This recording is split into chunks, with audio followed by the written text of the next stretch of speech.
নমস্কার বন্ধুরা, shout with Dipanjan চ্যানেলে আপনাদের সকলকে স্বাগত জানাই। আপনারা শুনছেন শ্রীমদর্শন। শ্রীমদর্শন 16টি খণ্ডে সম্পূর্ণ।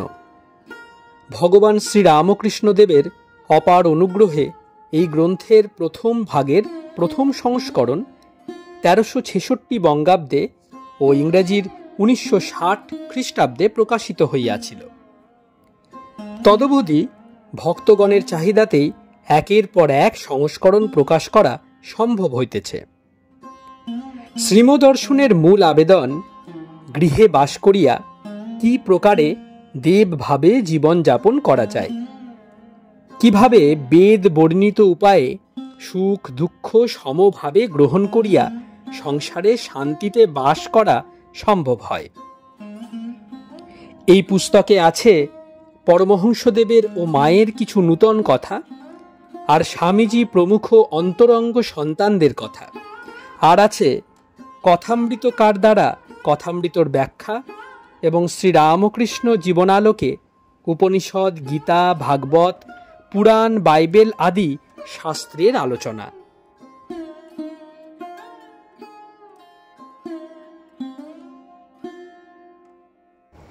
আপনারা শুনছেন স্বামী নিত্যাত্মানন্দ বিরচিত শ্রীমদর্শন। আজ 95তম পর্ব। আসুন আজকের পর্বটি শুরু করা যাক।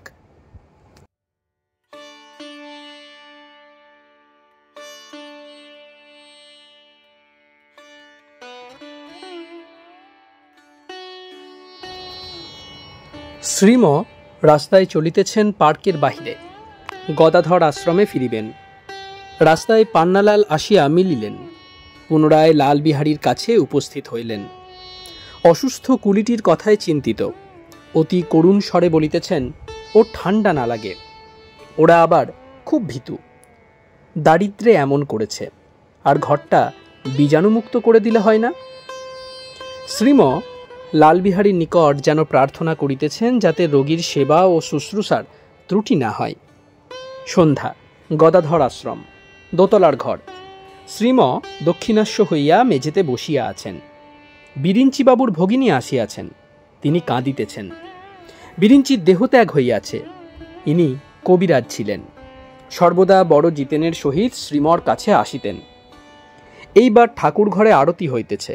সাধু ভক্তগণ গাহিতেছেন, খণ্ডন ভব বন্ধন জগ বন্দন বন্দিত মায় নিরঞ্জন নররূপ ধর নিরঞ্জন নররূপ ধর নির্গুণ গুণময়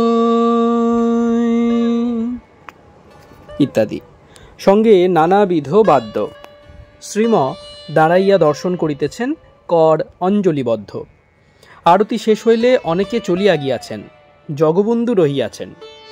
শ্রীম জগবন্ধুর প্রতি, আপনি বুঝি কৃষ্ণমঙ্গল গান শোনেন নাই? একটু অপেক্ষা করে শুনে যান। জগবন্ধু আদি গঙ্গার তীরে দাঁড়াইয়া কৃষ্ণমঙ্গল শুনিতেছেন। ইন্দ্র পূজা পালা হইতেছে। শ্রীকৃষ্ণ ইন্দ্রের পূজা বন্ধ করিয়া দিয়াছেন। ইন্দ্র ক্রুদ্ধ হইয়া সমগ্র ব্রজমণ্ডল বৃষ্টি ও বন্যায় ভাসাইয়া দিলেন। গোপ গোপীগণ শ্রীকৃষ্ণের শরণাপন্ন। বালক কৃষ্ণ বাম হস্তের কনিষ্ঠাঙ্গুলির উপর গোবর্ধন পর্বত ধারণ করিয়া রহিলেন, আর সকলে তার নিচে আশ্রয় গ্রহণ করিল। দর্প চূর্ণ হওয়ায় ইন্দ্রের জ্ঞান ফিরিল। ভগবানকে প্রার্থনা করিতেছেন, আমায় ক্ষমা করুন প্রভু, আমার অহংকার চূর্ণ হয়েছে। আমার প্রতি আপনার অসীম কৃপা ইহা আমি সম্যক উপলব্ধি করতে পারছি। রাজপদে মত্ত হয়ে আপনার চরণকমল ভুলে গেছিলাম। আমার দর্প চূর্ণ করে অসীম কৃপায় পুনরায় আমায় আপনার অভয় পদে স্থান দিয়েছেন। আমি ধন্য। 20 মিনিট পর শ্রীমও আসিয়াছেন। শীতের রাতে বৃদ্ধ শরীরে গঙ্গা তীরে দাঁড়াইয়া শ্রীমও কৃষ্ণমঙ্গল শুনিতেছেন। 7টা হইতে 9টা পর্যন্ত দাঁড়াইয়া শুনিলেন। শ্রীম একটি আনি পেলা দিলেন। ফিরিবার পথে জগবন্ধুকে বলিতেছেন, দেখুন 1 আনা দিয়ে কত বড় কথা শোনা গেল, অমূল্য কথা, তার দাম নেই। ইন্দ্র বলছেন জীবের যা দুঃখ কষ্ট এসব ভগবানের দিকে মন নেবে বলে। ইন্দ্র বলেছেন এটা তাঁর কৃপা। এই কথাটা মনে রাখলে সংসারে জীবন মুক্ত, সুখ দুঃখ দুই তার প্রসাদ। সর্বাবস্থায় এটি স্মরণ রাখা, এই শ্রেষ্ঠ সাধন। ছেলেবেলায় এইসব গানে 1 ঘন্টা আগে গিয়ে বসে থাকতাম। পাড়া খুঁজে যেখানে গান হতো সেখানেই যেতাম। 1 আনায় কি অমূল্য জিনিস লাভ হলো, এটি ভাবতে ভাবতে কলকাতায় যান। পরদিন রাত্রি 8টা। শ্রীম মর্টন স্কুলের দোতলার ঘরে বসা। পাশে রমণী, ছোট নলিনী, জগবন্ধু ও বড়জিতেন। বিরিঞ্চির দেহত্যাগে তার ভগিনীর শোকের কথা হইতেছে। শ্রীম বলিলেন, এই স্নেহ দিয়ে জগৎ বেঁধেছেন, তার অভাব হলেই শোক। শোক কি কম, যেন দাবানল, জ্বালিয়ে মারে জীবকে। তাঁর কৃপায় এই স্নেহ যদি ঈশ্বরের উপর দিয়ে দেয় কেউ, তবেই বেঁচে গেল। বিষের অমৃত ফল হয়, কিন্তু তাঁর কৃপা ছাড়া হবার জো নেই। কিসে কৃপা হয়? ঠাকুর বলতেন কাঁদলে, 1 ঘটি কাঁদলে। বড়জিতেন, আমাদের কুলগুরু একটু ক্ষুব্ধ হয়েছেন। আগে এককালীন বার্ষিক দেওয়া হতো, এখন মাসে মাসে দেওয়া হয়, তাই এখন উপায় কি?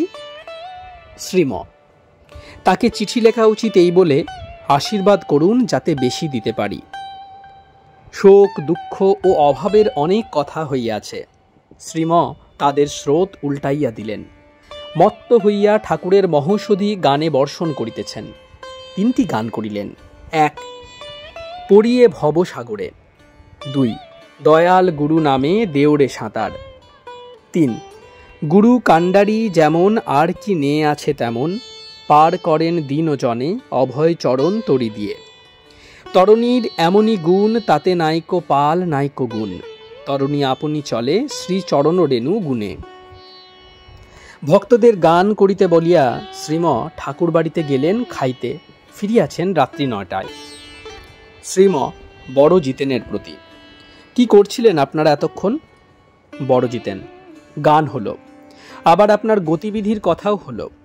মঠের ওদেরও ইচ্ছা ওখানে অর্থাৎ গদাধর আশ্রমে থাকেন কিছুদিন। শ্রীম এই আনাগোনা। বড়জিতেন, এখানে একটি গ্রুপ, ওখানে একটি গ্রুপ। শ্রীম আমাদের মধ্যে এমন একটি চিন্তা শক্তি দিয়েছেন, এই গ্রুপের অভিজ্ঞতা দিয়ে জগতের গ্রুপগুলি বুঝতে চায়। সবই এমনই এক একটি গ্রুপ। অনন্ত গ্রুপ, অনন্ত কাণ্ড তার। ব্যক্ত মধ্যানি ভারত, 2 দিকেই অন্ধকার। জন্মের আগে আর মৃত্যুর পরে, মাঝখানটা ব্যক্ত, মানে ম্যানিফেস্টেশন এই লাইফ টাইমটা। বোঝবার কি জো আছে? কিছু বোঝা যায় না। দেখুন না, একটা পাখি, কে তাকে বুদ্ধি দিলে অমন সুন্দর বাসাটি বানাতে? তাতে ডিম পারবে, আবার তাতে বংশবৃদ্ধি হবে। যেদিকে দেখুন দেখতে পাবেন একটা বিরাট বুদ্ধি কাজ করছে, সুনিয়ন্ত্রিত রূপে। একটা বিরাট পরিকল্পনা দেখতে পাওয়া যাচ্ছে, সব অনন্ত। সবটা কেউ বুঝতে পারে না তিনি ছাড়া। কিন্তু জীবের কাজ হয়ে যায় যদি সে নিজের ক্ষুদ্রতা ধরতে পারে সেই অনন্তের সামনে, তাহলেই তার কাজ শেষ, আর দুঃখ থাকবে না। They know that nothing can be known. যারা বুঝেছে যে কিছুই বুঝতে পারি নাই, তাদেরই বলে জ্ঞানী। এই স্থূল আর এই সূক্ষ্ম দিয়ে, অর্থাৎ এই দেহ ও বুদ্ধি দিয়ে জানার জো নেই বিরাটকে। তার চিন্তা করে করে এর উপর উঠতে পারলে অন্যরকম শরীর হয়। ইন্দ্রিয়, মন, বুদ্ধি সব অন্যরকম। তা দিয়ে দেখা যায়, বোঝা যায় কতকটা সেই বিরাট বুদ্ধিকে। তাকে বুঝলে আর কিছু জানার আকাঙ্ক্ষা থাকে না, তখন আর বাকিও থাকে না কিছু জানবার। মহামুনি শৌনক এই প্রশ্ন করেছিলেন, তার উত্তর এই, তাকে জানলে সব জানা হয়। কিন্তু এই সব স্থানে থেকে বুঝবার উপায় নেই। এই পরিবেশের ভিতর থাকলে মন ছোট হয়ে যায়। যেমন পুকুরের বদ্ধ মাছ, তপস্যার দরকার। তা করতে করতে ক্ষুদ্রতাটা ভেঙে যায় মনের। পুকুর বাঁধ ভেঙে সমুদ্রে মিলিত হয়, তখন এ জল ও জল এক, এ মাছ আর সমুদ্রের মাছ এক। তপস্যার মানে ফেভারেবল এনভায়রনমেন্টসে থেকে তার চিন্তা করা এক মনে। 2 মর্টন স্কুলের 3 তলার ঘর। শ্রীম খাটে বসিয়া ধ্যান করিতেছেন পশ্চিমাস্য। সম্মুখে একটি বেঞ্চিতে বসা জগবন্ধু ও শচীনন্দন। সন্ধ্যা হইয়াছে। আজ 5ই ফেব্রুয়ারি 1924 খ্রিস্টাব্দ, 22 মাঘ 1330 সাল, মঙ্গলবার, অমাবস্যা। একটু পর প্রবেশ করিলেন ডাক্তার বক্সী, বিনয় আর ছোট নলিনী, তারপর বড় জিতেন। শ্রীম ভক্তদের সঙ্গে কুশল প্রশ্নাদি করিতেছেন। সব খবর ভালো তো? বড় জিতেন শ্রীমর প্রতি। হরিদাসবাবু বই লিখেছেন কি কি করে ক্রোধ দমন করতে হয়। ছেলেদের শরীরচর্চা, মানসিক উন্নতি, এসব কথাও আছে, ছাপাবেন। আমাকে দেখিয়েছিলেন। আমি বললাম ওখানে, অর্থাৎ শ্রীমকে দেখালে ভালো হয়। অবসর হবে কি দেখবার? ওর ইচ্ছা ভুলগুলি সেরে দেন, পাছে ছেলেদের অনিষ্ট হয়। আর একজন দেখলে সেগুলি ধরা পড়ে। শ্রীম: অথরিটি কোর্ট করেছেন কি? তা না হলে 2-1 ফ্রেন্ডস পড়বেন মাত্র, তার পার্মানেন্ট ভ্যালু হবে না। দেখুন না, খ্রাইস্টকে জাজ চার্জ করছেন। On what authority did you say so? নজির দেখাও কার কথায় এমন করলে। এই যে আমাদের বইগুলি, অর্থাৎ শ্রী শ্রী রামকৃষ্ণ কথামৃত, যদি এরূপ লেখা যেত যে আমাদের মত এই, তাহলে কেউ পড়ত না। ঠাকুর নিজে বলছেন, তাই সকলের মাথা হেঁট শুনে। এতে কোনো কথা বলবার জো নেই। তারপর প্রশ্ন আসে, রিপোর্ট বিশ্বাসের যোগ্য কিনা? আগে উদ্ধার করতে বলুন। বড় বড় লোকেরা কি বলছেন ওইসব সম্বন্ধে। মাঝে মাঝে বেদ, উপনিষদ, গীতা, পুরাণ এসব উদ্ধৃত করতে হয়, আর ইংরেজরা কি বলেন তাও বলতে হয়। এখন আমাদের অন্য কিছু পড়বার ধৈর্য নেই। এমন হয়েছে অভ্যাস, ঠাকুরের কথা চিন্তা করে করে যে তাঁর কথা ছাড়া অন্য কিছু ভালো লাগে না। কোনো নতুন বই পড়তে হলে প্রথম কয়েক পৃষ্ঠা পড়ি, তারপর মাঝের কিছু ও শেষের দিকে দেখে কন্টেন্টস ঠিক করে নিই। এত সব কাঁচা মাল খেলে হজম হবে কেন এ বুড়ো শরীরে? ঠাকুরের একটু চিন্তা করব, তা নিশ্চিন্তি মনে করার একটু অবসর পায় না। তাহলে অন্য বিষয়ে ভাবব কি করে? এই লাইফটা টু শর্ট ঈশ্বরকে ডাকার জন্য। দেখুন না, উকিল 8 ঘন্টা অনবরত বকছে, লেকচার দিচ্ছে। 3 দিন ধরে লেকচার দিল। তারপর শোনা গেল লেকচারের বিষয় এই জমিটা অমুকের কিনা, কিংবা অমুক অমুকের কাছে এত টাকা ধারে কিনা। এই জন্য লেকচার হচ্ছে 3 দিন ধরে। আরেকজন ঈশ্বরকে ডাকছে, তাতে কিনা বলে বেহেড হয়ে যাবে। একটু ভাবটাব হলে লোকে বলে পাগল হয়ে গেছে। এখন কে পাগল? যে নিত্য বস্তু ঈশ্বরকে ডাকছে সে, না যে অনিত্য বস্তু জমি কিংবা টাকার জন্য লেকচার দেয় 3 দিনে 24 ঘন্টা সে? পাগল বলতে হয় বলো 2 পাগল। শুধু ওকে, অর্থাৎ ঈশ্বর ভক্তকে পাগল বলবে কেন? মেজরিটি এদের কি না, তাই এদের অর্থাৎ ঈশ্বর ভক্তকে পাগল বলে। এককে জানবার চেষ্টা করলে এক ঠিক হয়ে গেলে ভিতরের অন্য সব আপনিই ঠিক হয়ে যায়। এক ঠিক হলে সব ঠিক। দেখো না, গণেশ পার্বতীর চারিদিকে পরিক্রমা করে গলায় মায়ের দেওয়া অমূল্য হার পরলেন, আর কার্তিক ব্রহ্মাণ্ড ঘুরেও কিছুই পেলে না। বড় জিতেন: শরীরটা কেমন চলছে আজকাল? বড্ড খারাপ কি? শ্রীম: এই ভালো হচ্ছে, আবার অন্যরকম, জোয়ার ভাটা খেলছে। বড় জিতেন: অনেকে নিজে সব করতে না পারলে অপরকে বলে তারা সব করে দেয়। করবার লোক আছে, তাদের আগ্রহও আছে। শ্রীমর শরীর তত ভালো নয়। ইনি কারো সেবা নেন না, কাউকে প্রায় বিশেষ কিছু করতে বলেন না নিজের শরীরের জন্য।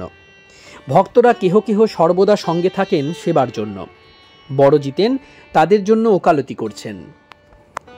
শ্রীম উদ্দাম হাসির সহিত: কর্তারা ভাবে আমরা সব করছি, কিন্তু তিনি সব করছেন। তাঁর যা ইচ্ছা তাই হবে। মানুষ ভাবে আমরা সব করছি, ঈশ্বর সব করছেন। দেখুন না, অক্সিজেন আমরা গাছ থেকে পাই, সূর্য থেকে পাই তাপ, তবে জীবনটি থাকে। জানোয়ারের দুধ খেয়ে তবে জীবন রক্ষা হয়। আবার মাছ খায়, মাংস খায়, বৃক্ষের ফল খায়, এত খেয়ে তবে জীব জীবিত আছে। এর উপর জল ও বায়ু তো আছেই।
আপনারা শুনছিলেন স্বামী নিত্যাত্মানন্দ বিরচিত শ্রীম দর্শন। আজ ৯৫তম পর্বটি আপনাদের কাছে পরিবেশন করলাম। আমাদের ভিডিওগুলি কেমন লাগছে আমাদের জানান। কোনো সাজেশন থাকলে তাও অবশ্যই জানাতে পারেন। আমাদের ভিডিওগুলি লাইক করুন, আপনাদের বন্ধু বান্ধব ও পরিবার পরিজনদের মধ্যে শেয়ার করে দিন। শাউট উইথ দীপাঞ্জন চ্যানেলটি সাবস্ক্রাইব করুন এবং প্রতিনিয়ত আপডেট পাওয়ার জন্য বেল আইকনটি অবশ্যই প্রেস করে দেবেন। অনেক অনেক ধন্যবাদ। নমস্কার, ভালো থাকবেন। জয় ঠাকুর, জয় মা, জয় স্বামীজি।